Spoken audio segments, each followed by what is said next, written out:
Hello students, welcome to my YouTube channel target for NEET by Rajnish Kumar. इसके पिछले lecture में हम लोगों ने बात किया था सेल थ्योरी के बारे में। आज बात करेंगे हम सेल्स के स्ट्रक्चर के बारे में, उसके बारे में बात करेंगे। तो ये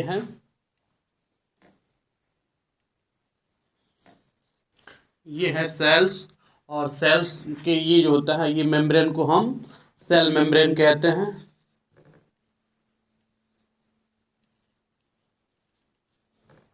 और इसके बाद जो होता है सेल होता है, सेल मेम्ब्रेन होता है। इसके जस्ट बाहर जो होता है वो सेल वॉल प्रेजेंट होता है। सेल के बाहर प्लांट सेल्स में या बैक्टीरियल सेल्स में जो होते हैं वो सेल वॉल प्रेजेंट होता है। कुछ एनिमल सेल्स में भी होते हैं कि सेल वॉल प्रेजेंट होते हैं। तो ये होता है, इसको हम बोलते हैं सेल वॉल।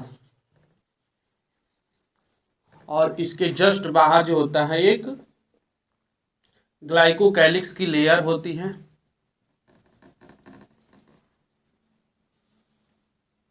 इसको हम ग्लाइकोकैलिक्स कहते हैं।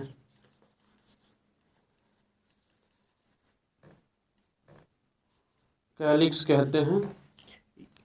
और इन तीनों मेम्ब्रेन को हम मिलाकर सेल इन्वेलप या सेल बाउंड्री कहते हैं। इन तीनों मेम्ब्रेन को हम cell membrane cell envelope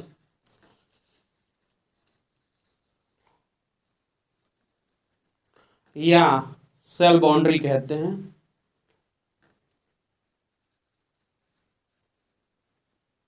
cell boundary कहते हैं। अब बात करते हैं, तो ये होता है सेल मेम्ब्रेन। इसके बाद होता है इनर जो होता है सेल मेम्ब्रेन होता है, और मिडिल जो होता है सेल वॉल होता है, और आउटर ग्लाइकोकैलिक्स के लेयर्स होते हैं। और इन तीनों को मिलाकर हम सेल बाउंड्री या सेल इन्वेलप कहते हैं। और ये जो होता है सेल के अंदर जो होता है ये खाली स्पेसेस होते हैं। इसमें जो होता है साइटोप्लाज्म यानी फ्लूइड जो होता है भरा होता है। इसमें जो होता है साइटोप्लाज्म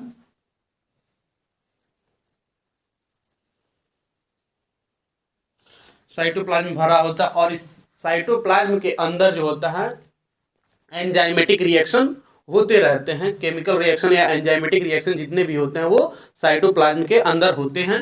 और इसमें जो होता है साइटोप्लाज्म में सेल के अंदर जो होता है साइटोप्लाज्म में जो होता है सेल ऑर्गेनेल्स प्रेजेंट होते हैं।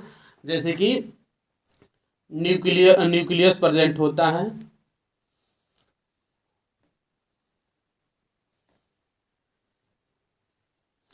न्यूक्लियस होता है, इसमें जो होता है जेनेटिक मटेरियल प्रेजेंट होते हैं। और ये जो होता है इसको न्यूक्लियर मेम्ब्रेन कहते हैं।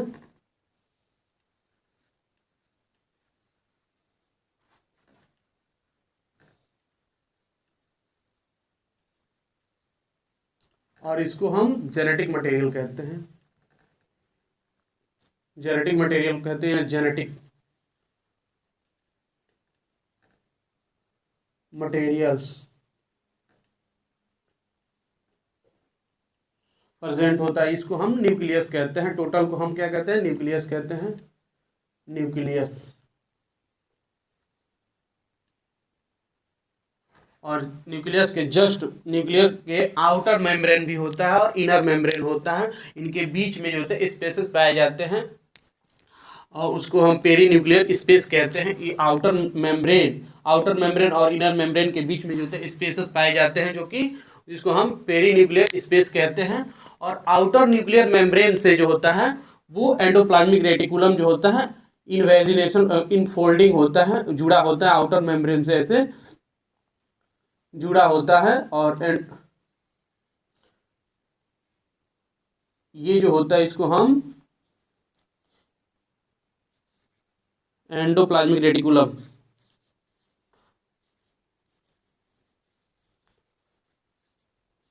रेटिकुलम कहते हैं।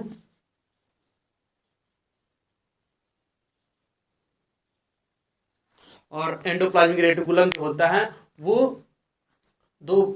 उसके दो पार्ट होता है। एक होता है रफ एंडोप्लाज्मिक रेटिकुलम होता है, और एक होता है स्मूथ एंडोप्लाज्मिक रेटिकुलम होता है। तो रफ वाले पे जो होता है, जो न्यूक्लियर मेम्ब्रेन के आउटर मेम्ब्रेन के पास होता है, उसको हम रफ एंडोप्लाज्मिक रेटिकुलम इसलिए कहते हैं क्योंकि उस पर जो होता है राइबोसोम अटैच होता है। और जस्ट जिस पे जो होता है राइबोसोम अटैच नहीं होता है उसको हम स्मूथ एंडोप्लाज्मिक रेटिकुलम कहते हैं। तो यहाँ से ये जो होता है इसको RER कहते हैं।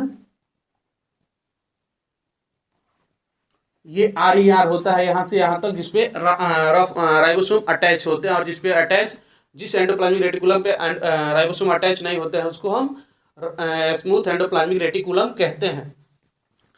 आगे हम इसको डिटेल में बात करेंगे जब एक एक सेल ऑर्गेनेल जब पढ़ेंगे तो। और उसके बाद जो होता है इसमें जो होता है राइबोसोम जो होता है प्रेजेंट होता है, ऐसे स्मॉलर सब यूनिट होता है और लार्जर सब यूनिट आपस में अटैच होते हैं, और ये कहाँ प्रेजेंट होता है, साइटोप्लाज्म में प्रेजेंट होता है। उसके साथ साथ होता है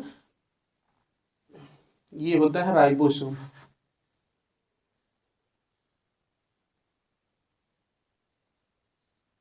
और उसके बाद यहाँ पे जो होते हैं माइक्रो बॉडीज प्रेजेंट होते हैं,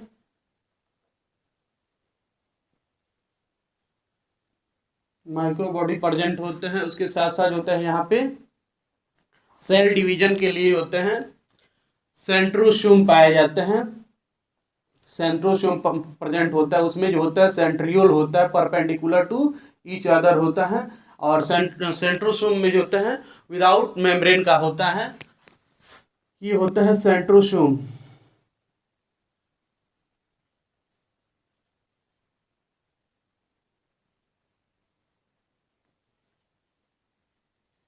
और इसके अंदर जो होता है सेंट्रोसोम के अंदर जो होता है सेंट्रियोल प्रेजेंट होता है,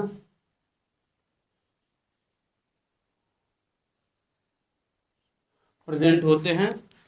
और सेंट्रियोल जो होते हैं एक दूसरे के परपेंडिकुलर्स होते हैं। उसके साथ साथ यहाँ पे जो होता है साइटोस्केलेटन जो होता है प्रेजेंट होता है, साइटोस्केलेटन जो सेल को शेप प्रोवाइड करने का कार्य करता है।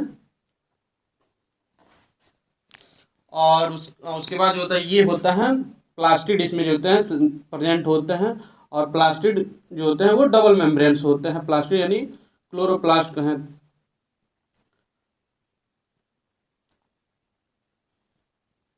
ये जो होते हैं प्लास्टिड, प्लास्टिड प्रेजेंट होते हैं। और उसके साथ इसमें जो होता है माइट्रोकांडिया भी प्रेजेंट होता है, माइट्रोकांडिया भी प्रेजेंट होता है।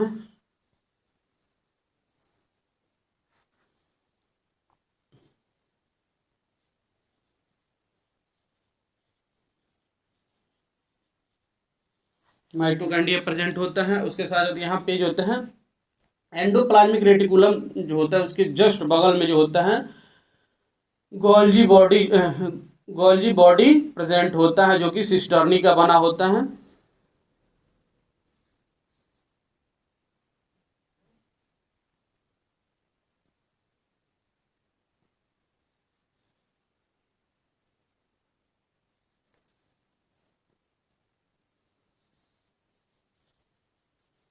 गोल्जी बॉडी प्रेजेंट होता है। इस तरह से जो होता है इस सेल्स के अंदर जो होता है बहुत सारे ऑर्गेनेल्स प्रेजेंट होते हैं।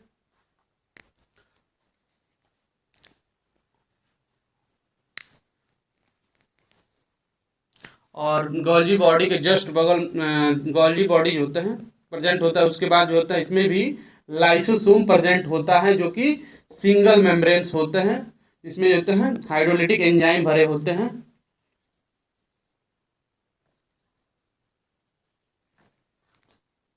उसके साथ साथ जो होता है इसके जो होता है मेम्ब्रेन पे जो होते हैं सेल मेम्ब्रेन पे जो होते हैं सिलिया या फ्लैजेला जो होते हैं, ऐसे फ्लैजेला जो होते हैं थोड़ा लंबे होते हैं, ये जो होता है फ्लैजेला प्रेजेंट होते हैं।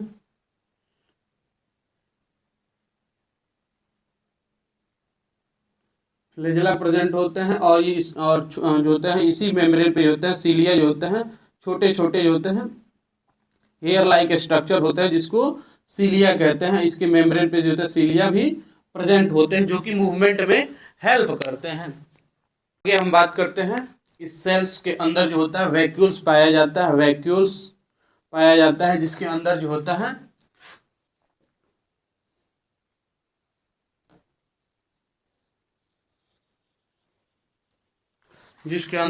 है एक्सक्रीटरी सब्सटेंसेस जो भी होता है अपशिष्ट पदार्थ या उत्सर्जित पदार्थ उसको इकट्ठा करने का कार्य करता है, और उसमें इकट्ठा होता है। और ये जो होता है 50 से 90% जो होता है वॉल्यूम या सरफेस वो एरिया को ऑक्युपाई करता है, यानी वॉल्यूम को कवर करने का कार्य करता है। न्यूक्लियस के अंदर जो होता है कुछ फ्लूइड पाया जाता है, जैसे सेल के अंदर जो होता है फ्लूइड पाए जाते हैं उसको हम साइटोप्लाज्म कहते हैं। उसी तरह जो होता है न्यूक्लियस के अंदर अगर फ्लूइड पाए जाएंगे तो उसको न्यूक्लियोप्लाज्म कहते हैं। यानी इसमें जो होता है न्यूक्लियस के अंदर भी फ्लूइड पाए जाते हैं, न्यूक्लियोप्लाज्म कहते हैं,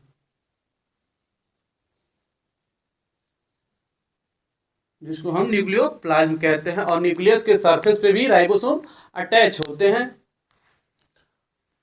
अब हम नेक्स्ट लेक्चर में एक एक सेल ऑर्गेनेल्स के बारे में बात करेंगे।